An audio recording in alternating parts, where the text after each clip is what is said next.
suivi des malades du cancer remis en cause dans les débats politiques à l'Assemblée jeudi dernier. Avant de faire réagir en plateau le ministre, en se rendant dans le service d'oncologie de l'hôpital de Taoné, une immersion sur le terrain pour faire le point, c'est avec Nicolas Pérez.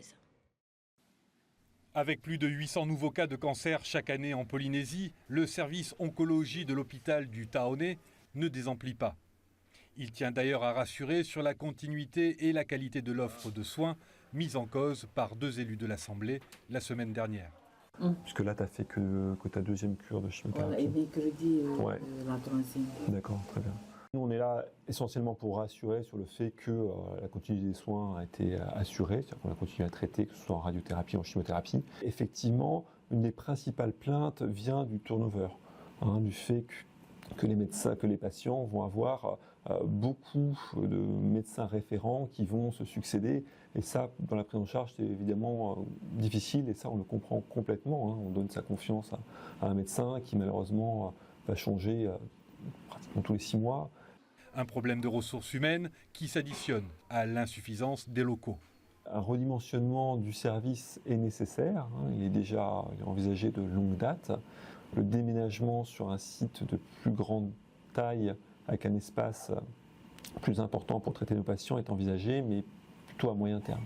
Car c'est ce nouvel espace qui doit accueillir le nouveau TEP-scan, un moyen de détection dernière génération qui permettra une meilleure prise en charge. Alors oui, ça va beaucoup changer la vie et la prise en charge des patients. D'abord, on va pouvoir mieux identifier les risques au diagnostic et mieux guider la prise en charge des patients initialement. Ce TEP-scan va fonctionner en l'absence de cyclotron, parce que ça on n'a pas, uniquement pour les cancers de la prostate. Complémentaire du TEP-scan, le cyclotron permet d'accélérer des particules en spirale à très grande vitesse. De quoi aller plus loin pour détecter d'autres cancers que celui de la prostate, comme celui du sein, du poumon ou de la thyroïde.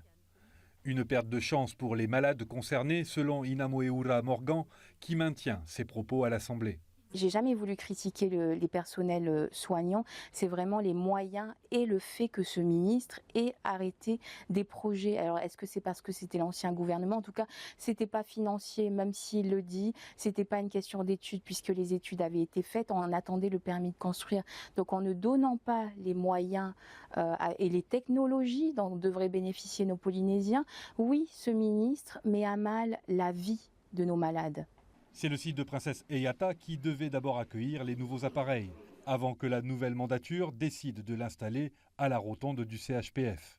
Si l'élu Tavini déplore ce choix, du côté du ministère de la Santé, pourtant, on explique justement que le projet initial aurait nécessité un délai beaucoup plus important.